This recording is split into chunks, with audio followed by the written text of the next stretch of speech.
세상에서 그 누군가와 친분을 맺는다라고 하는 것은 어떻게 보면 우리가 살아가고 있는 이 세상에서는 그것이 어떻게 보면 실력이 되고 또 어떻게 보면 능력이 되기도 합니다. 세상에서 그것을 표현하기를 하나의 인적 자본이다라고까지 생각하지 않습니까? 여러분들 그 로비라고 하는 말도 들어보셨지요.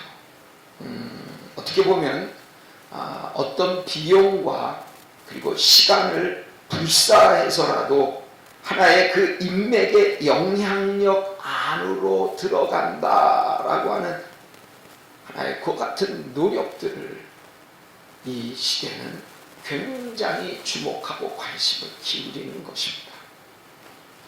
하물며 우리가 그 주님과 친밀한 관계에 있다라고 한다면 이 온 우주를 창조하시고 또 삼위일체 하나님이 되어주시는 이 존귀하신 하나님의 영향력이다라고 하는 것은 그것은 상상을 초월하는 것 아닙니까? 여러분 우리는 기도를 하죠. 우리 기도할 때 하나님 이 문제에서 해결해 주세요. 여기에서 자유롭게 좀 해주세요. 뭐 이런저런 기도 제목이 참 많이 있어요. 근데 그 수없이 많은 기도 제목을 수렴하여 한마디로 표현하면 되는 거예요. 주님과 내가 교제하면서 친분의 깊숙한 관계를 쌓아가고 있다면 문제될 게 아무것도 없다. 엄마의 품에서 새근새근 잠을 청하고 있는 아이를 보세요. 아이가 뭘 구합니까? 그냥 엄마 품 안에 있으면 되는 거예요. 엄마 품 안에 누리면 되는 거예요. 그게 주님이 우리에게 요구하시는 하나의 인티머시라고 하는 그 친밀감이라고 하는 겁니다. 그런 게 우리가 주님과 친밀한 관계에 들어서기만 한다면 우리가 뭘 염려하고 뭘 걱정하고 뭘 우리들이 부족하게 여겨야 할 이유가 어디에 있겠느냐라는 거죠. 그렇다면 우리는 그렇게 주님과의 친밀한 관계가 중요하다라고 하는 것을 알고 있으면서도 그것에 합당한 영적 투자를 우리는 하고 있느냐라는 거예요. 여러분들 어떻습니까? 저에게도 이 질문 안에서 제가 때로는 자유롭지 않은 나의 모습을 보게 되는 겁니다. 왜 그렇습니까? 왜 우리는 주님이 그와 같은 위대한 하나님이심을 알면서도 그리고 그 길에 대해서도 알고 있으면서도 왜 실상 우리는 그 같은 주님의 친분을 더욱더 깊숙이 아는데 우리는 더 관심을 갖고 더 투자하지 못하고 있느냐라고 하는 말입니다. 왜 그렇습니까? 왜 그렇게 소극적일까요?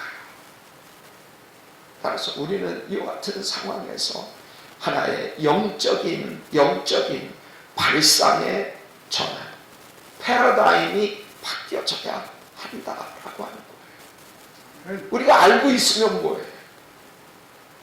우리가 느끼고 있으면 뭐예요? 우리들이 실제로 그렇게 주님과의 친밀한 관계 속에서 살아가야지요. 저는 오늘 읽은 이 짤막한 본문이 바로 우리의 영적인 발상을 일으키게 하는 하나의 접촉점이 되어질 것을 믿습니다. 아멘이십니까?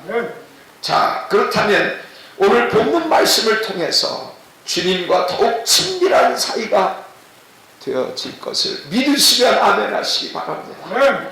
그렇게 되시기를 주의 이름으로 부탁합니다. 먼저는 주님과의 친밀한 관계를 위한다면 우리는 무엇보다도 주님의 소유된 존재라는 것을 자각해야 합니다. 뭐라고요? 우리는 주님의 소유된 자다라고 하는 그 인식, 그와 같은 자각이 필요합니다. 오늘 본문 말씀에 짧게 얘기하고 있잖아요. 주님은 우리를 가리켜서 내 양 이렇게 얘기를 하고 있어요. My sheep. 아주 간단 명료하지 않아요. 주님은 우리를 가리켜서 다른 말씀 안 하십니다. 내 양이다 이렇게 말씀하시는 거예요. 이처럼 주님께서 내 양이라고 하시면서 당신의 소유를 밝히신다라고 하는 여기에 큰 의미가 있다라는 것을 우리는 기억해야 하겠습니다. 그것은 다른 것이 아니라 그 양이 주님의 책임과 관심 하에 놓여져 있다라는 것을 우리들에게 말씀하고 있는 것입니다. 그러기에 그냥 일반 양과 주님 앞에서 내 양이라고 하는 이 말에는 엄청난 차이가 있다는 것을 우리는 기억해야 하겠습니다. 왜 그렇습니까? 왜 일반적인 양과 주님의 양이 되어진다는데 그와 같은 현격한 차이가 있는 이유가 무엇입니까? 주님의 소유가 되어져야 합니다. 주님이 나의 그리고 여러분들의 목자가 되시기 때문에 주님은 아무에게나 목자가 되어지 주님의 양이라고 주님이 인쳐주시고 인정해 주시는 자만이 주님의 양이 되어지는 거예요. 우리는 당연히 주님의 목자이신 주님이 우리를 이끄시는 관계가 형성되어지는 것입니다. 그래서 우리는 다윗의 시편 23편 1절의 말씀을 그렇게 의미 있게 입으로 되뇌이는 이유가 거기 있는 것이에요. 무엇입니까? 야훼는 나의 목자시니. 할렐루야. 아멘이십니까? 그 짧은 한마디 말 안에는 우리는 주의 양이다라고 하는 말이 깔려 있는 거예요. 전제가 되어 있는 것입니다. 다윗이 그렇게 확신 있게 하나님께서 나의 목자가 되신다라고 고백할 수 있었던 것은 자신이 주님의 양이라고 하는 확신이 있기 때문에 그 같은 고백이 가능한 것입니다. 우리는 본래 어떤 자였습니까? 우리는 죄의 종이었고 사단의 소유된 자였습니다. 그러나 선한 목자 되신 예수 그리스도께서 십자가에서 자기 목숨을 우리에게 내어주심으로 우리를 핏값으로 사신 존재가 되어진 자가 여러분 아니겠습니까? 그게 우리는 대단한 존재예요. 주님의 눈앞에서 한시도 뗄 수 없는 그런 존재가 다름 아닌 저와 여러분이라는 거예요. 그런데 때때로 우리는 이런 우리의 존귀한 우리의 신분, 우리의 위치를 망각해버리고 주님의 그 은혜를 잊어버리고 우리가 눈에 보여지는 나 같은 것이 뭘 할 수 있다고 예수 믿어봤자 내가 기도를 했는데도 이거 봐 응답도 되지 않고 있잖아. 이런 푸념을 늘어놓기 일수가 아닙니까? 이거 뭔가 우리들이 잘못된 우리의 옷 단추를 다시 한번 올바로 빼는 그 같은 시간이 오늘의 바로 이 시간이 되어지기를 주님의 이름으로 부탁합니다. 주님은 이사야서 43장 1절에서도 말씀하십니다.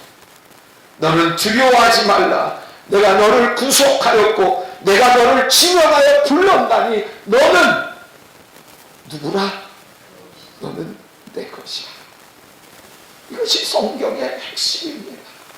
주님과 우리의 관계를 표현하는, 그래서 주님 소유라고 우리를 명명하시는 그 주님, 우리는 거기에 귀를 기울여야 한다고 하는 것입니다. 베드로전서 2장 9절에도 보니까 너희는 택하신 족속이요 왕같은 제사장이요 거룩한 나라요 그의 소유된 백성이다. 이와 같이 소유격을 통하여서 주님과의 친밀한 인티머시를 꾀하시는 주님이시라는 이 사실을 우리들이 분명히 인식해야 하겠습니다. 그렇다면 여기에서 아주 중요한 문제가 있어요. 우리가 주님의 것이다 라고 우리들이 자청하면서 우리들이 그렇게 고백하고 우리들이 살아간다면 과연 우리에게 다른 어떤 것이냐라는 것에 대해서 물어볼 수 있어야 하지 않겠습니까? 무엇이 우리의 역할입니까? 우리의 소유주가 되신, 다시 말하면 우리의 주인 되어지신 우리의 주님의 뜻과 그리고 그분의 주권을 우리들이 따라야 한다라고 하는 그 역할인 거예요. 당연한 것입니다. 우리는 그의 소유된 자입니다. 주님은 우리의 주인 아니십니까? 그러면 로드십이라고 하는 주님의 주제, 주님이 다스리고 통치하신 인식이 분명해야 한다라고 하는 것은 상식 중에 상식이 아니겠습니까? 우리가 주님의 것이다라고 말은 번들르게 하면서도 우리들이 주인의 뜻을 따르지 않는다면 그것처럼 무례한 그리스도인은 없을 것입니다. 오늘 우리들이 살아가면서 우리들이 존경하고 또 우리들이 따를 만한 사람 앞에 우리들이 무례한 행동을 하지는 않지 않습니까? 감히 우리들이 하나님 앞에서 어떻게 무례한 행동을 할 수가 있어요? 그런데 성경을 보면 무수히 많게 인간은 하나님 앞에 무례한 짓거리를 범하고 있다는 거예요. 여러분들 이사야서 1장 3절을 보면 이런 표현이 나옵니다. 소는 그 임자를 알고 나귀는 그 주인의 구유를 알건만은 이스라엘은 알지 못하고 나의 백성은 깨닫지 못한다라고 주님이 울고 계시는 거예요. 오늘 우리가 주님을 주인이라고 말은 번드르르하게 하지만 오늘 주님께서 우리들의 삶의 총체적인 난국, 이스라엘 백성들이 이제 망하게 되어서 머리서부터 발끝까지 아주 총체적인 난국의 상황에서 하나님이 하신 말씀은 너희들 왜 이렇게 했냐 저렇게 했느냐 그걸 말하는 게 아니었어요. 소와 나귀를 비유하면서 야 소도 자기 주인 알잖아. 야 나귀도 자기 주인의 구유 알잖아. 근데 너희들은 어때? 이것을 주님께서 안타깝게 하시는 말씀이라고 하는 것입니다. 그러나 세상에서는 우리들이 어떤 소리를 듣습니까? 우리가 바로 이 인생의 주인이라고, 그러니까 인생의 주인된 우리 마음대로 살아가면 문제가 없다라는 듯이 말하고 있는 사회가 지금의 이 사회가 아닙니다. 캐세라스 먹고 마시고 즐기고 그저 우리 하고 싶은 따라가면 돼. 왜? 내가 주인이거든.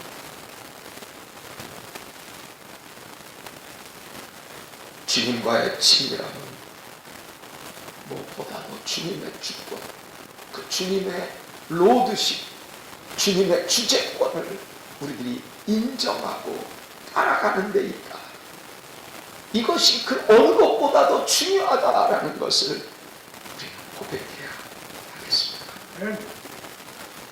우리 아들 셋들 중에 우리 큰아들 영진이는 다른 두 아들보다 좀 빨라요. 센스도 빠르고 분별력도 빠르고 아주 확실하면서도 아주 그런 맺고 끊는 면이 있어요. 그런데 이와 같은 이 아들이 아주 일찍 결혼을, 어린 나이에 결혼을 하다 보니까 가장이 져야 할 그 삶의 짐을 일찍부터 껴안고 살아야 했습니다. 그러다 보니까 가정의 경제, 그리고 식구들의 안전을 책임져야 한다라고 하는 그 의식이 그 누구보다도 강했던 것 같아 보였습니다. 그래서 그런지 그의 신앙을 이렇게 들여다보면 그가 삶의 영역과 신앙의 영역을 이렇게 구분해 놓고 살아간다라는 것이 아주 늘 보기에 안타까웠고, 그래서 저나 우리 집사람의 중보 기도에 가장 우선되어지는 제목이었습니다. 하나님, 저 아들이 말하는 것 맞아요. 내가 하지 않으면 누가 하겠느냐라고 하는 것, 그 삶에서 그 중압감에 견디지 못해서 그같이 입으로 표현되어지지 않습니다. 그런데 영진이는 하나는 알고 둘은 모르는 거예요. 하나님, 영진이의 입술에서 주님의 주재권, 주님의 주권, 주님이 다스리고 통치하신다라고 하는 그 말의 의미를 깨닫게 해 주옵소서. 그것이 우리들의 늘 기도제입니다. 우리 영진이에게 이런 표현이 어떨지 모르겠어요. 설교하는데 발작 버튼이 있어. 뭔 말을 하다가 그 말만 나오면 아주 흥분을 하고 혈기를 부리고 막 그러는 거야. 그게 뭐냐면 주님께 맡겨라. 주님께 맡겨라 하면, 아니 내가 그냥 뭐 이렇게 얘기를 하다가도 그냥 간단히 지나가는 권면을 하는, 아빠는 말이야 우리가 할 일을 하지 않고 주님께 맡기만 하면 다예요 하면서 아주 발작을 하는 거예요.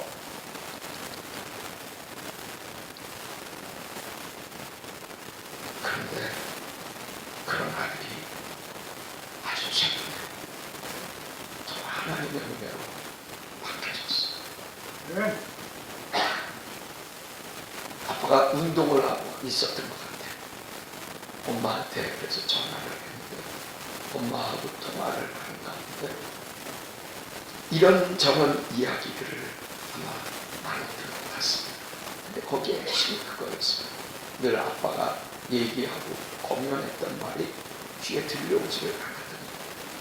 그런데 어떤 성도의 권유로 담임 목사님이, 그 교회 담임 목사님이 인도하시는 성경 공부 모임에 어떻게 참석하게 됐어요.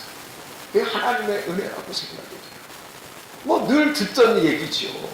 그런데 주님의 주권, 그래서 내가 모든 것을 맡아서 주인인 양 하는 것, 그거 죄야 라는 것이 자기 귀에 천천병력처럼 들려왔다.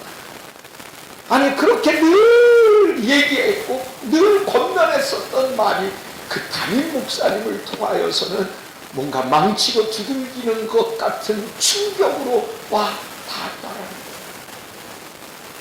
아멘, 할렐루야 하십니까? 아멘.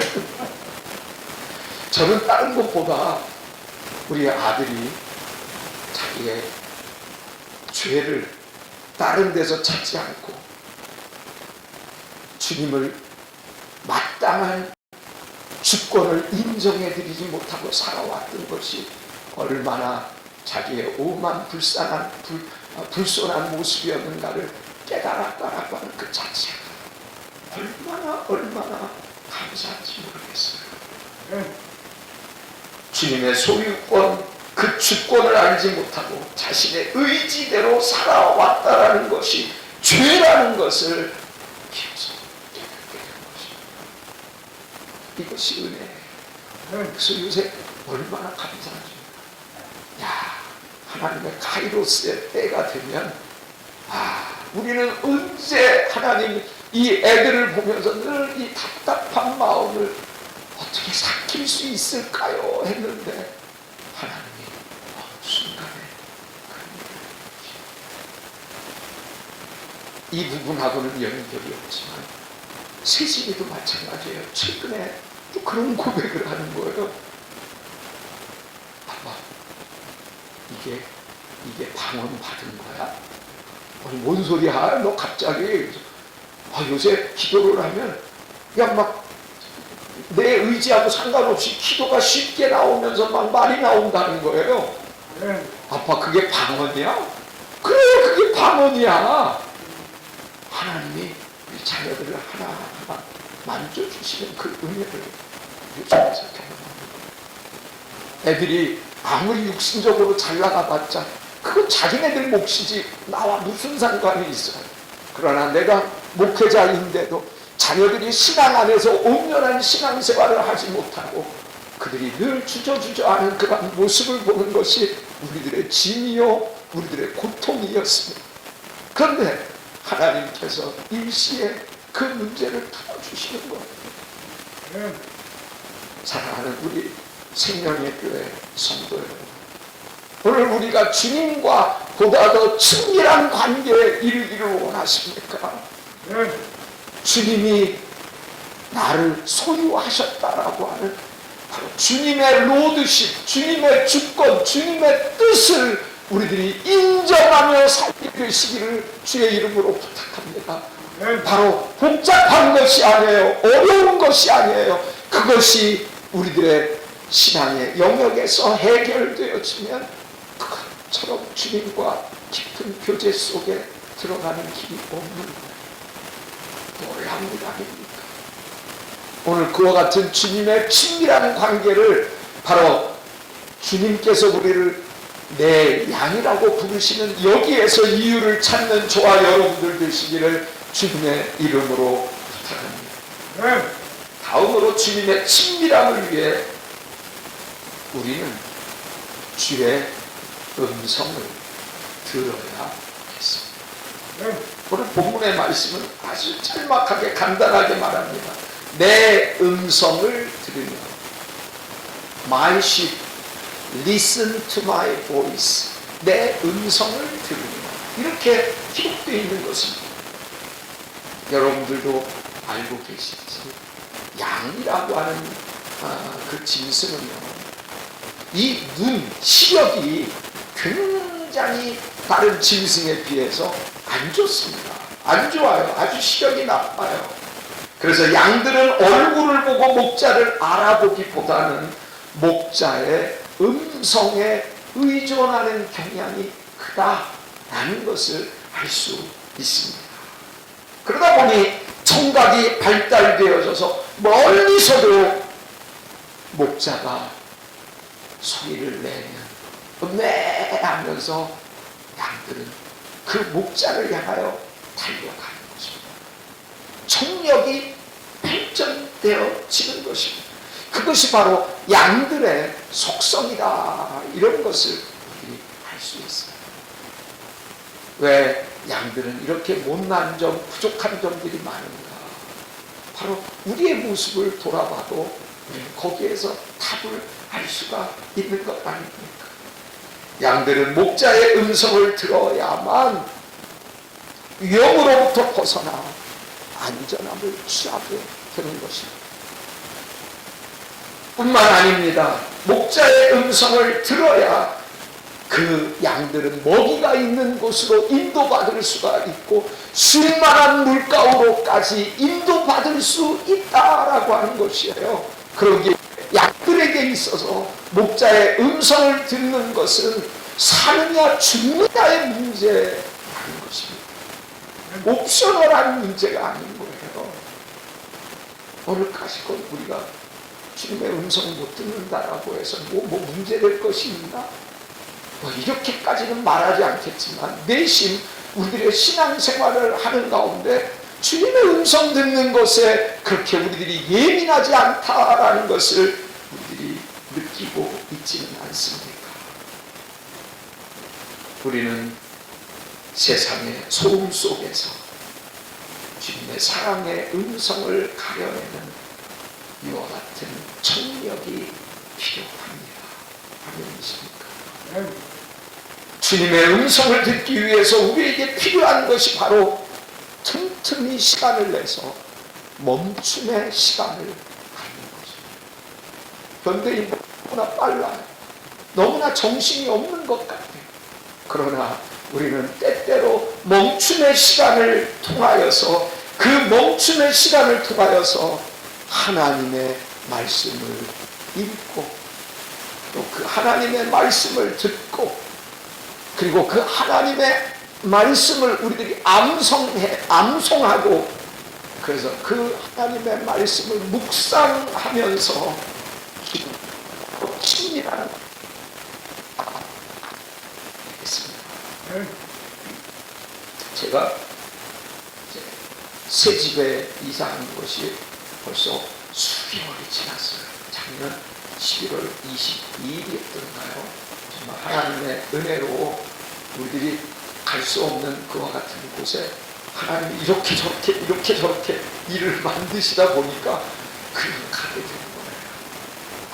참 그때를 생각할 때마다 얼마나 감사한지 모르겠어요. 근데 제가 말씀드리고자 하는 것은 새 집에 이사한 후로는 제가 매일같이 아마 우리 집사람이 할 거예요. 매일같이 1시간 넘게 아파트 헬스장에 있는 러닝머신을 뛴다. 거의 아마 이제 예배 끝나고 집에 가서도 오늘은 저녁 6시까지 문을 닫으니까 그 이전에 또 러닝머신을 1시간 반 정도는 또 걸을 거예요.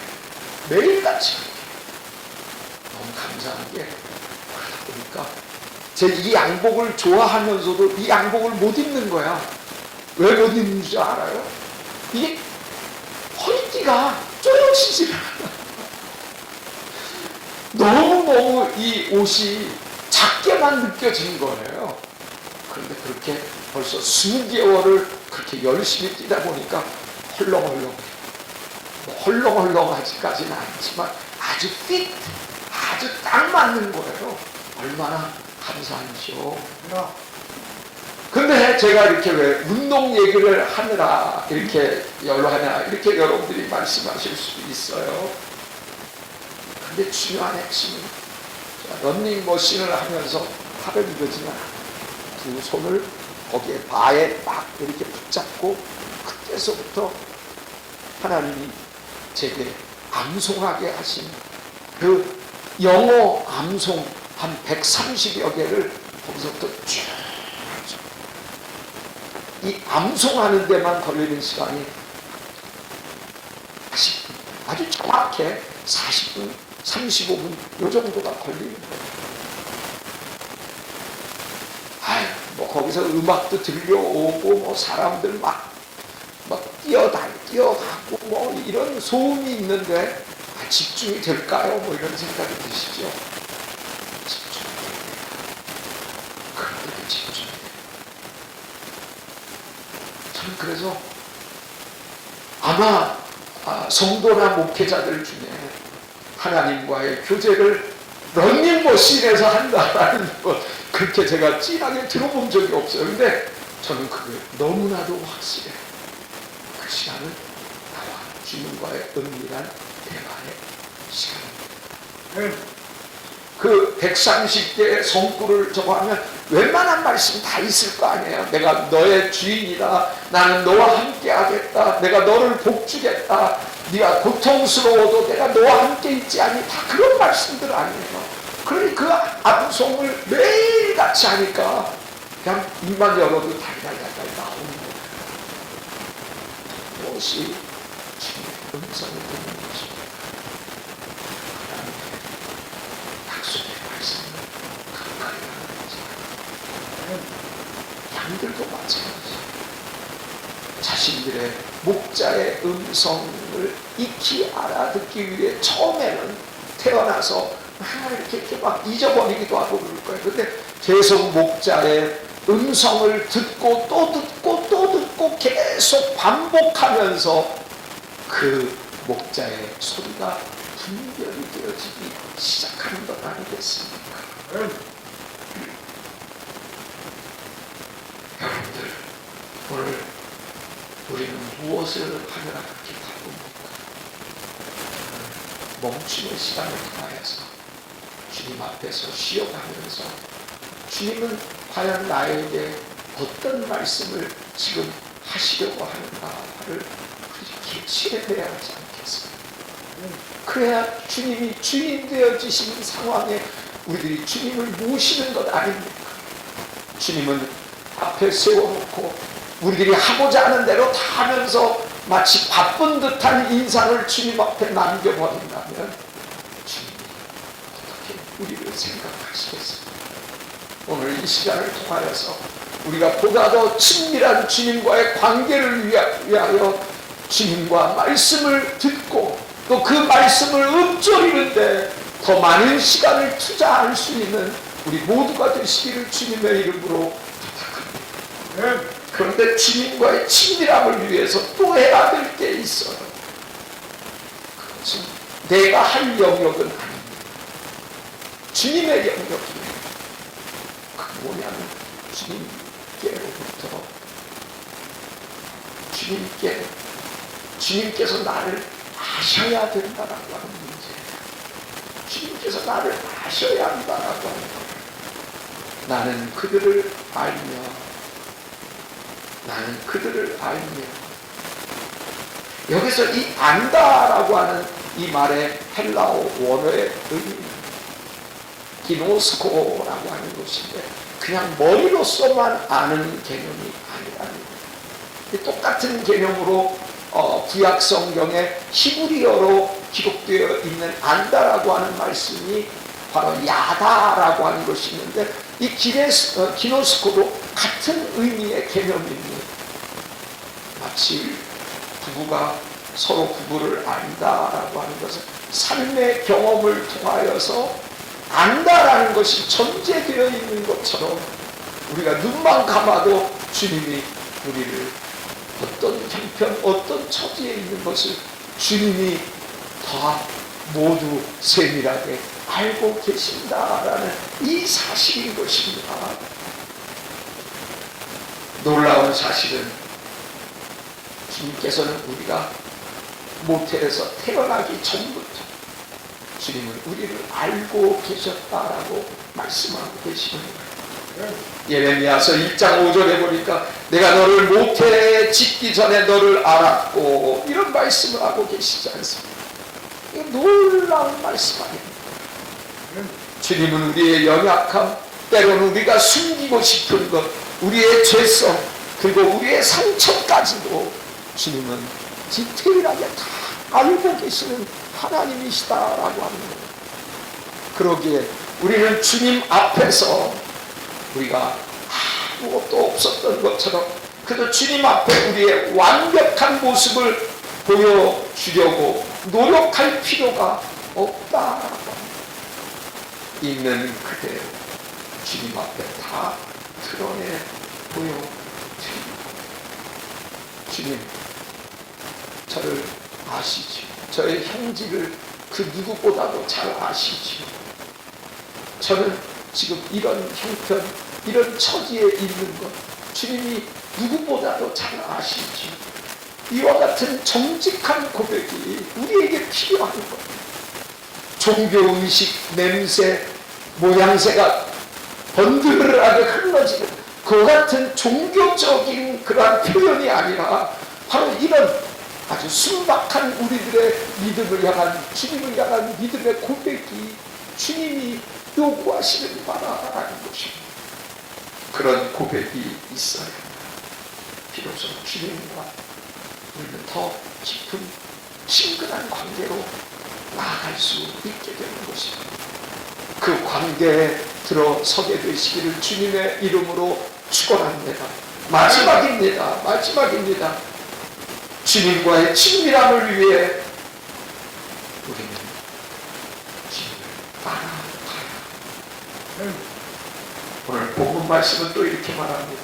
그들은 나를 따르느니라. 그 양들은, 내 양들은 나를 따르느니라. 이렇게 말씀하고 계십니다. 주님과의 친밀함의 완성은 주님을 따르는 데 있다. 이렇게 말해도 과언이 아닙니다. 사랑하는 사람이 있다면 그와 함께 있고 싶고 또 그가 가는 곳도 따라가고 싶은 것이 인지상정 아닙니까? 그것이 좋은 곳이든 안 좋은 곳이든 상관없이 따라갈 수 있는 용기가 생겨나는 것 아니겠습니까? 성경에 나오는 한 부자 청년은 재물이 걸림돌이 되어져서 주님을 따르는 일에 실패하고 말았습니다. 그런데 삭개오는 어땠습니까? 주님을 만나자마자 그의 재물을 포기해버리고 주님을 따랐습니다. 오늘 주님을 따르는 데 있어서 걸리작되는 일들이 무엇입니까? 오늘 우리의 발걸음을 멈추게 하고 주님을 따르지 못하게 하는 우리의 취약점이 무엇입니까? 오늘 그것을 우리들이 발견해내는 그 같은 지혜가 있기를 바랍니다. 주님을 따르는 자들은 조건이나 환경에 좌우받지 않아요. 좌우받지 않아요. 근데 우리는 너무나도 환경에 따라서 우리들이 오늘은 주님을 따르는 것 같다가 내일은 또 주님을 남겨두고 우리들 마음대로 하는 것이 우리의 모습이 아니겠습니까? 오히려 고난의 길이라고 하는 비아 돌라 도사라고 하는 이 고통의 길까지 와닿지 않을 수 있는 것입니다. 그래서 주님은 마태복음 16장 24절에서 말씀하십니다. 누구든지 나를 따라오려거든 자기를 부인하고 자기 십자가를 지고 나를 쫓을 것이니라, 나를 따를 것이니라, 이렇게 말씀하고 계시지 않아요? 그때 비로소 주님의 생명, 나의 생명으로 전이 되어진 놀라운 부활의 경험을 하게 되는 것입니다. 우리 지난주에 부활주의를 맞이하지 않았습니다. 부활, 그 의미가 무엇입니까? 주님의 생명이 내 생명이 되어지는 그 놀라운 기적 같은 황홀한 경험을 부활이라고 하는 것입니다. 에스더가 바벨론에 그 왕후가 되어졌어요. 그런데 이스라엘 그 유대 민족들이 하만의 잔꾀에 넘어가서 다 몰살당하는 위기에 처해 있을 때 에스더는 죽으면 죽으리라라고 결단하면서 주님께 맡기고 주님의 그 길을 따라가기 시작하지 않습니다. 그래서 이스라엘의 불임절이라고 하는 것은 그들이 죽을 위치에서 오히려 살아났을 뿐만 아니라 원수들의 목을 죄고 원수들을 처단하는 위치에까지 하나님이 역설적인 승리를 제공하신 그 상황 아니겠습니까? 오늘 우리에게 그런 은혜가 있게 되기를 주님의 이름으로 부탁합니다. 말씀을 맺겠습니다. 주님과의 친밀한 자에게 주어지는 약속이 있어요. 우리가 주님과의 친밀한 관계에 들어서기만 하면 주님께서 우리들에게 약속하신 그 선물이 있다라고 하는 거예요. 근데 그 말씀이, 오늘 말씀이 요한복음 10장 27절 말씀 아닙니까? 바로 되미쳐 나오는 요한복음 10장 28절의 말씀을 보니까 뭐라고 기록이 되었어요? 내가 그들에게 영생을 주노니 영원히 멸망하지 아니할 것이요 또 그들을 내 손에서 빼앗을 자가 없느니라. 요한복음 10장 27절에서 주님과의 친밀한 관계 속에 들어간 자에게 주님은 eternal life, 영원한 생명을 주시겠다라고 약속하고 계시는 것 아닙니까? 영생입니다. 그것은 멸망하지도 않고 남들의 손에 빼앗길 수도 없는 것입니다. 그것을 주님께서 우리들에게 주신 거예요. 주님과 친밀한 관계가 되는 것처럼 행복한 자는 이 세상에 없습니다. 오늘부터 더욱 다른 어떤 기도 제목보다 주님, 내가 주님과 더 친밀해지기를 원합니다. 주님과 친밀해지기를 원합니다. 그래서 주님이 내 안에, 내가 주님 안에 있는 이 친밀함 속에 들어가기를 원합니다. 우리의 기도의 패턴이, 우리 신앙의 패턴이 바뀌어지는 놀라운 은혜가 있게 되기를 주님의 이름으로 축원합니다.